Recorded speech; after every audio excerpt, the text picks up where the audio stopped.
Hi everyone.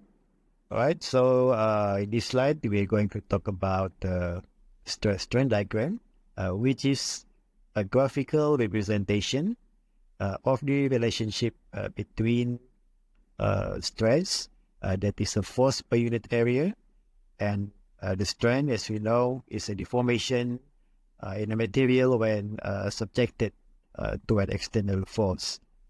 So the key point in this slide is the first one, a stress strain diagram.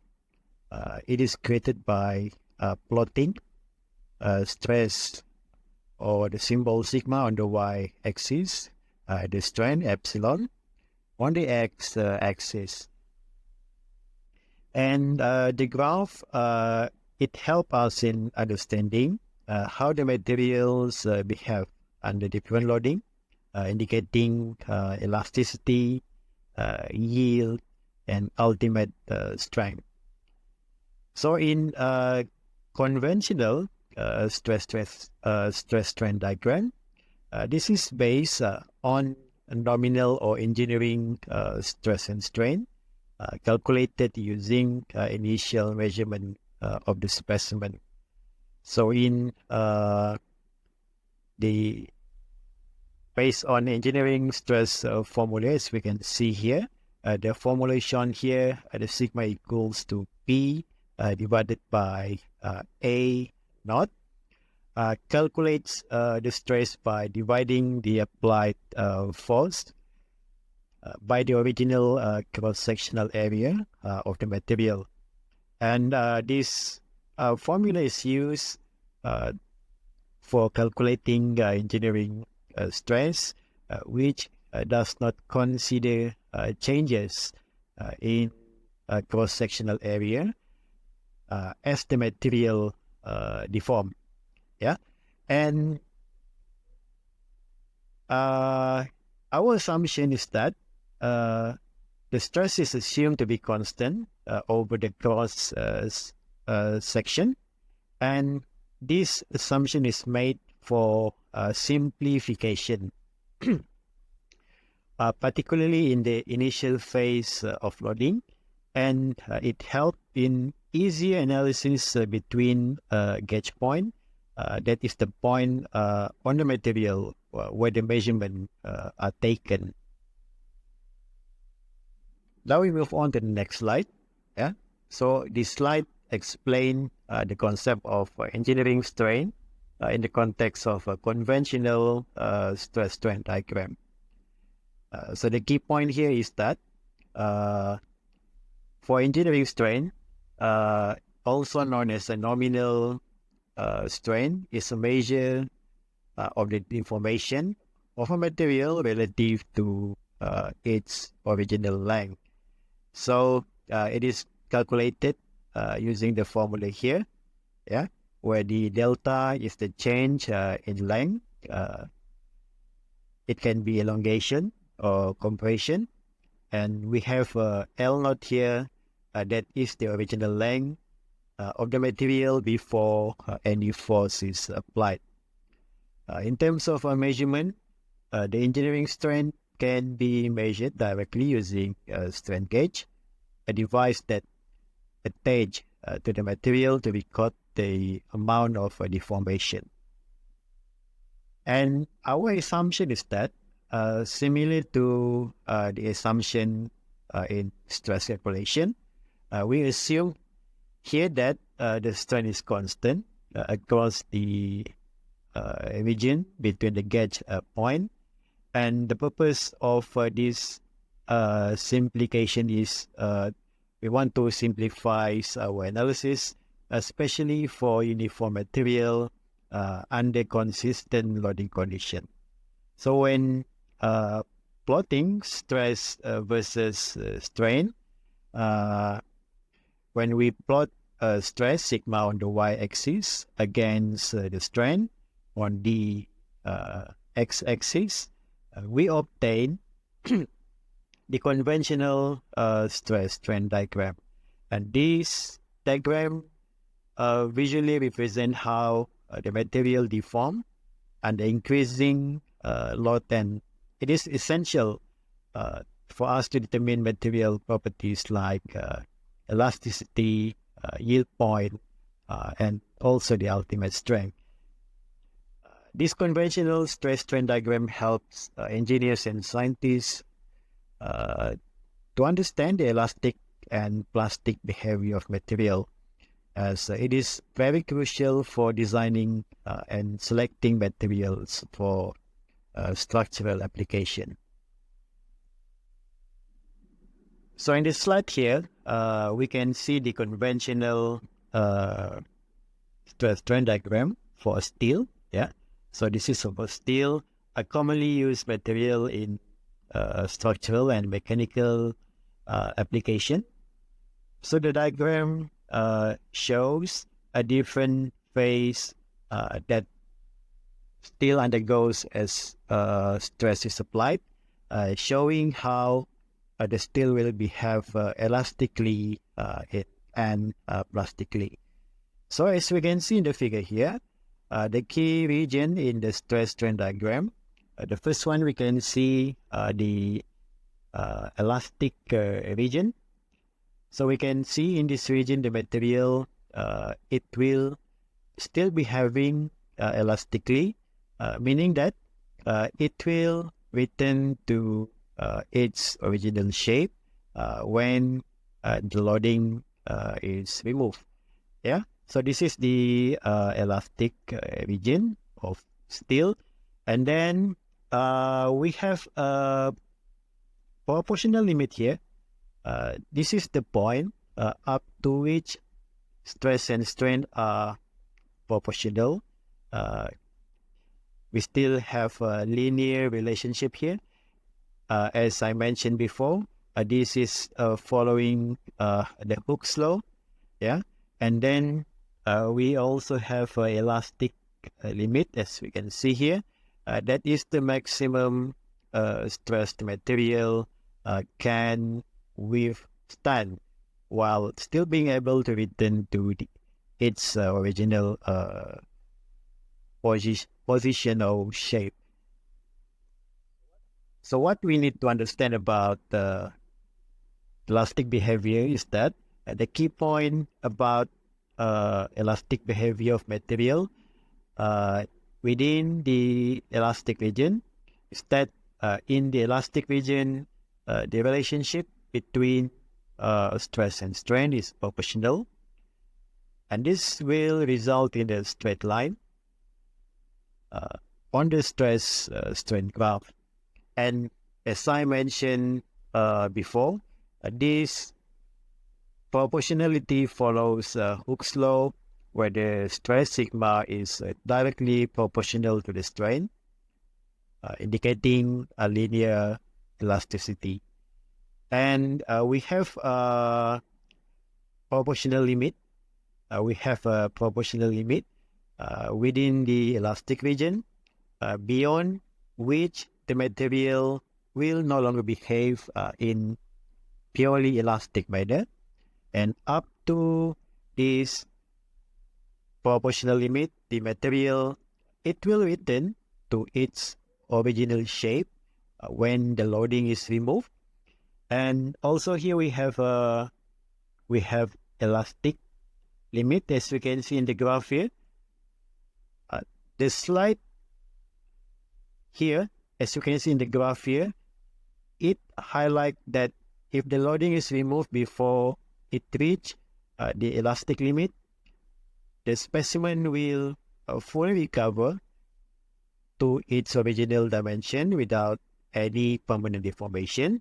And this makes the elastic region important for application requiring materials that can withstand temporary loading without permanent shape change. So in summary, we can say that the elastic behavior section of a stress-strain diagram is very important for materials used in application where the reversible deformation is necessary. This behavior is typical in spring, certain structural component, and any application where the temporary stress is applied. And beyond the elastic limit, when we reach the point beyond the elastic limit, we need to understand, or we need to know that the material will start to enter the plastic region where the permanent deformation will happen. So as we move on, we can see that we are now entering the yielding phase in the stress-strain diagram, which represent the transition from elastic to plastic behavior in the material. So the key point about yielding is that when the material reach the yield point, we know that it begins to deform permanently, a process that we call as a plastic deformation or yielding. So once we enter this phase, any deformation, it will becomes irreversible, meaning that the material will not return to its original shape if we remove the load. And here we can see the yield stress, that is a sigma sub y. Yield stress is the level of stress at which the yielding begins, indicating the end of the elastic region. And at this point, the material, it will start to undergo plastic deformation with minimal or no increase in stress. And after the yield point reach, we can see that the material, it continued to elongate or strain even without increase in loading. And this region is often what we call as a perfectly plastic behavior, where the stress remain constant while the strain increase. So if we look at the figure here,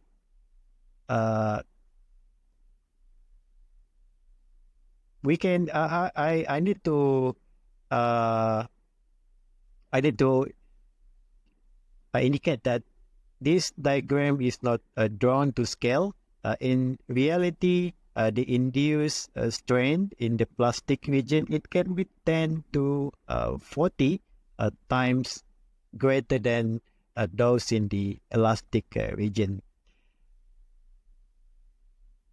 So in perfectly plastic behavior, during this yielding phase, the material, we can say that it is to be in a perfectly plastic state, where it can sustain deformation without additional loading, allowing for easy shaping in some application.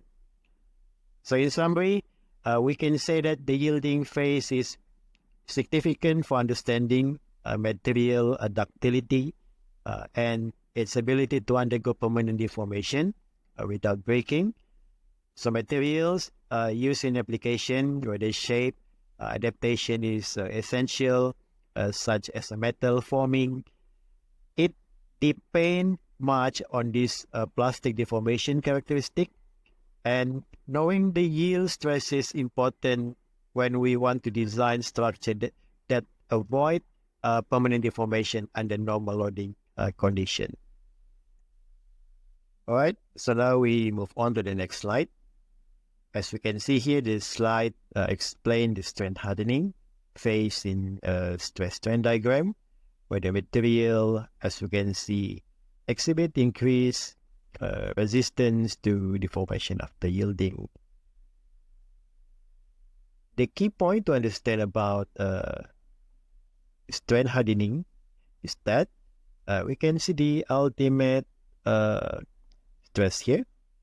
The ultimate stress, so the ultimate tensile strength, UTS, is the highest point on the stress strain curve, and this represents the maximum stress the material can withstand before starting to weaken. And in terms of the cross-sectional area decrease, as the material elongate in this phase, its cross-sectional area begins to decrease due to the applied loading. And this reduction in area is due to the material stretching and narrowing,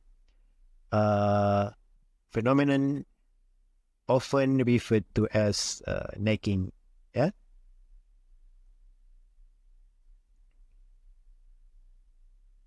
So the decrease in cross-sectional area is generally uniform over the entire gauge length until necking becomes localized. This uniform decrease is due to the strain hardening, where the material's internal structure strengthens as it is deformed. So in this region, in this strain hardening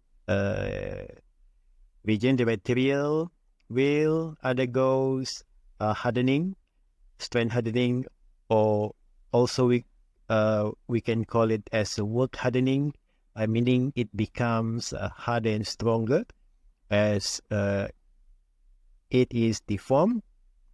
The material require more stress to continue deforming, and that is the reason why the curve rise to the ultimate stress point. In summary, the strain hardening phase is important in materials that need to withstand a high level of deformation without immediate failure. It reflects the material ability to resist further deformation through internal strengthening, making it beneficial for application that requiring a high tensile and durability. So the slide here showing the necking phase in stress strain diagram, which occurs after the material has reached its ultimate tensile strength.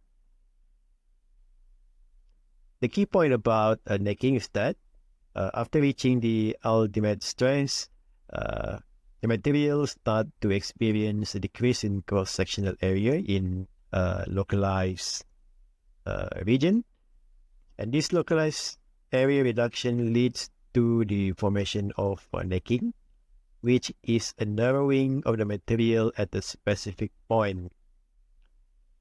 In terms of the formation of the necking, as the specimen continues to elongate, we can see a constriction or neck forms in this region.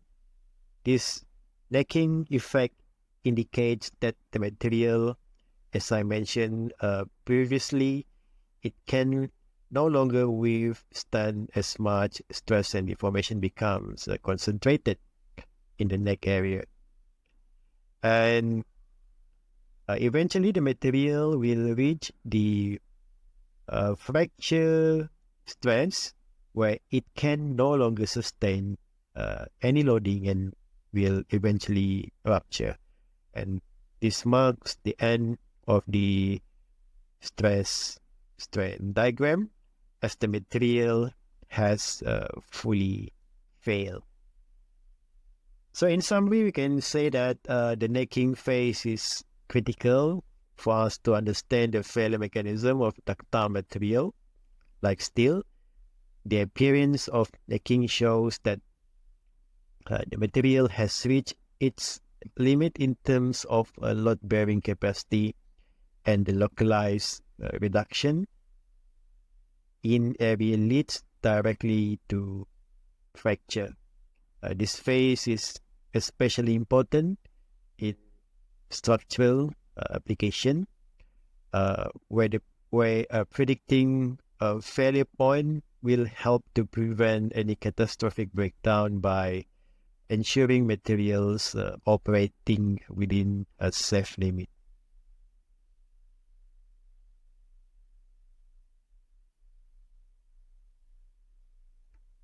Now we move on to the next slide. And as you can see here, the slide introduced the concept of a true stress-strain diagram, which provides a more accurate representation of materials behavior under loading by using actual measurement of each stage of deformation. So in terms of true stress and true strain, which are based on the original cross-sectional area and length of the specimen, true stress and true strain use the actual cross-sectional area and length at each instant the load is measured. This approach accounts for continuous changes in materials dimension as it deforms, especially in the plastic region where the significant elongation and necking occur. So when we want to calculate and plotting true stress and true strain, true stress can be calculated by dividing the instantaneous loading by the actual cross-sectional area at that specific moment. And for true strain, we consider the incremental elongation over the changing length, providing a cumulative measure of strain as the material stretch. The plot of true stress, again, true strain is called as a true stress-strain diagram. So the true stress-strain diagram gives a more realistic depiction of a material behavior under loading, especially for materials that undergo significant plastic deformation. It is particularly useful for understanding material behavior beyond the yield point and during strain hardening, as it reflects the material's actual load-bearing capacity at each stage. So in summary, the true stress-strain diagram is important for accurately analyzing materials that experience large deformation. For example, metals during forging or other forming process. By using real-time measurement of stress and strain, this diagram provides insight into the material's strength and ductility that are not captured by a conventional stress-strain diagram. Now I will explain the relationship between the engineering stress-strain diagram and the true stress-strain diagram, particularly when we talk about engineering design. So the key point here is that although engineering and true stress diagram are different in how stress and strain are calculated, they often use interchangeably in the elastic region for design purposes. Most engineering design is conducted within the elastic range of materials where they behave in a linear and reversible manner. And this is because materials used in structures and machine, especially metals, are generally designed to operate well within the elastic limit to prevent permanent deformation.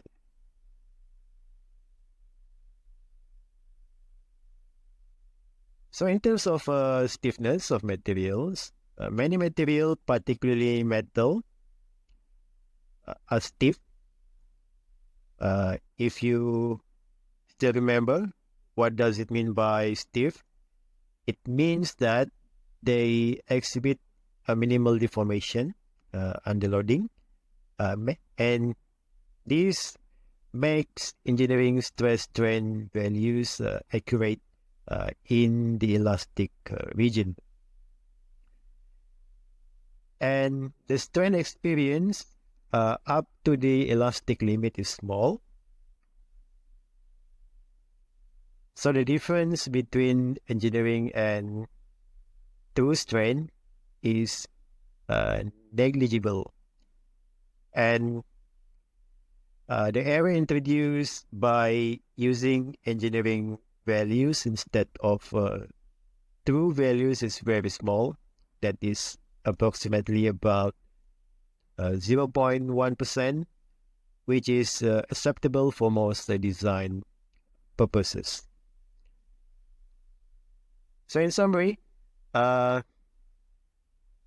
the true stress strain diagram provides a more accurate representation of material behavior, the engineering stress strain diagram is typically sufficient for design within the elastic range.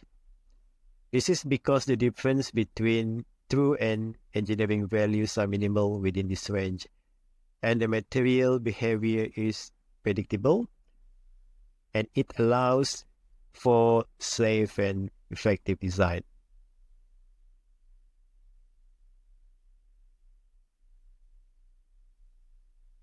For ductile materials, most metals do not exhibit a constant yielding behavior beyond the elastic range. For example, aluminium, and it does not have a well-defined ideal point. And as a result, it is a standard practice to define its yield strength using a graphical procedure we call as a offset method. This is the offset method for determining the yield strength of ductile material, and this is a common approach in materials testing to define the point at which the material begin to deform plastically. So we need to understand about the offset method is that the offset strain about 0.2%.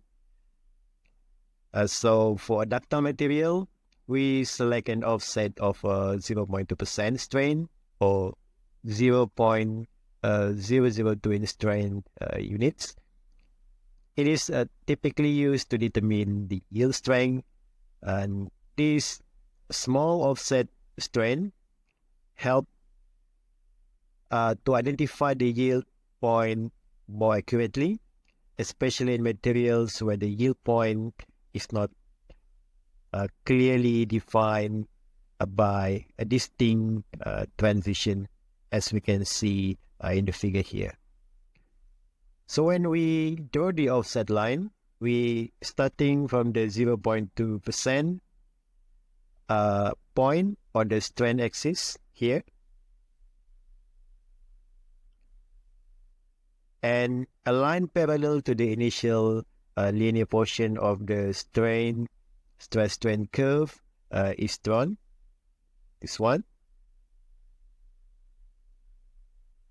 and the point where this offset line intersect the stress strain curve, so this define the yield strength of the material.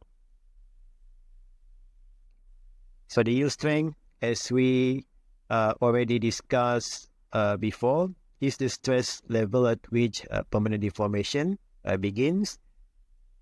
It is important because it is a critical value for designing structures and components that need to avoid plastic deformation under normal operating loading.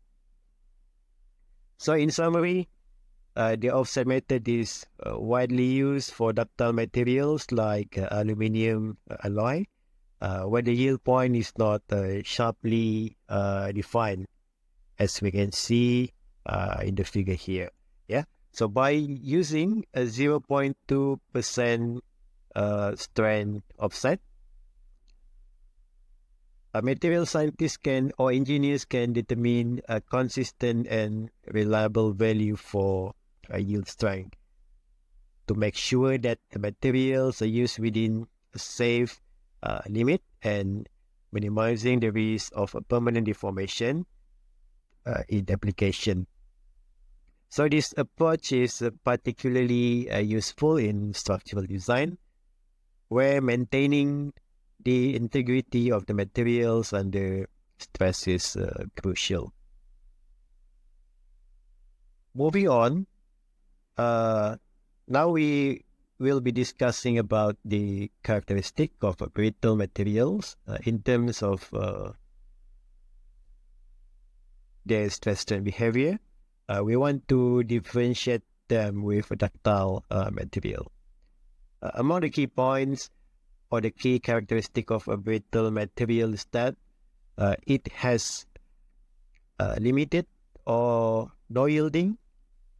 So brittle materials exhibit a little to no plastic deformation before failure, meaning that they fracture almost immediately after reaching their elastic limit.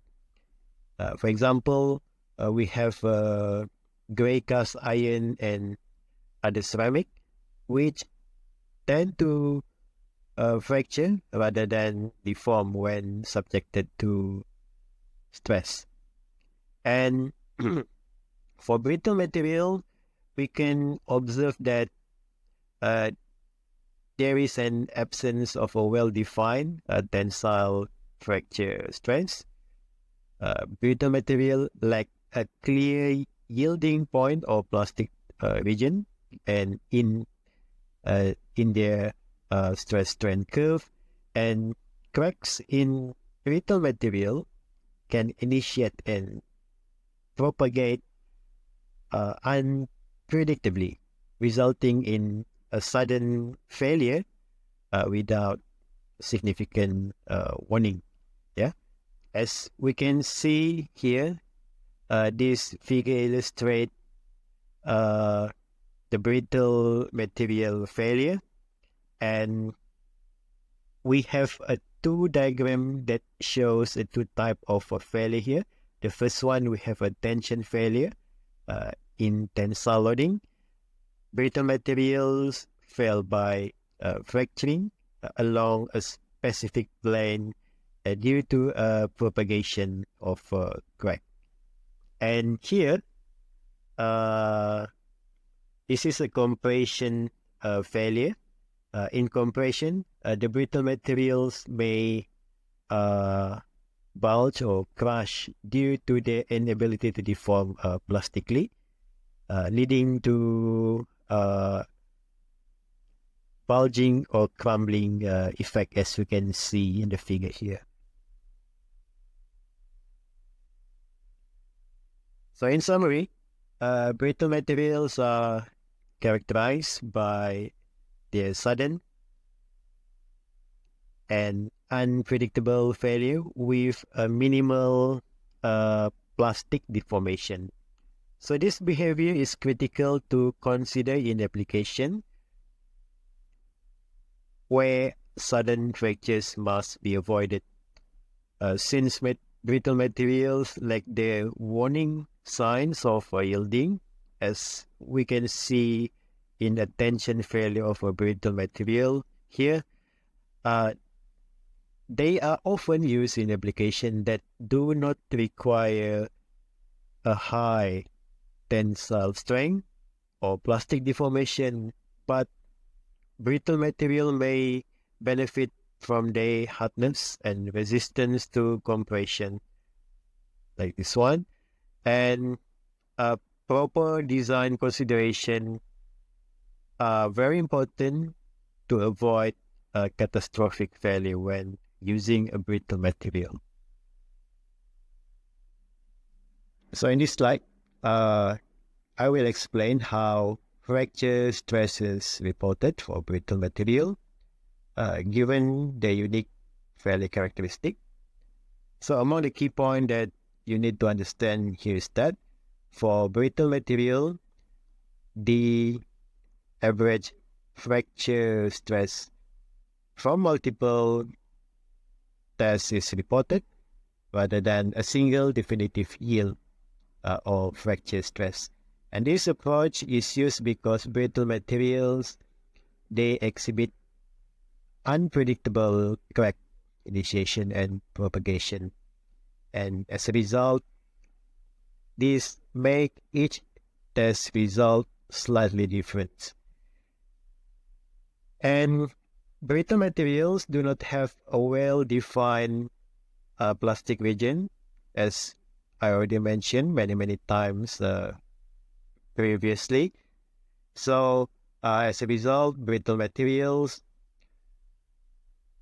their fracture stress can vary across a different specimen and condition. So reporting on average value provides more reliable measure of the material's overall performance under stress. So in the slide here, we can see the diagram shows a stress strain curve for a typical concrete mix, a common brittle material. And we can see the sigma F max here is indicated on the curve. And this represents a single instance of fracture. And this value, it could vary in subsequent test result. So as a summary, we can conclude that for brittle materials like concrete, the average fracture stress is more meaningful than individual values because of the random nature of a crack formation and propagation. And this average value helps engineers or material scientists and designers for variation in material strength to make sure safer and more reliable structural design when using a brittle material.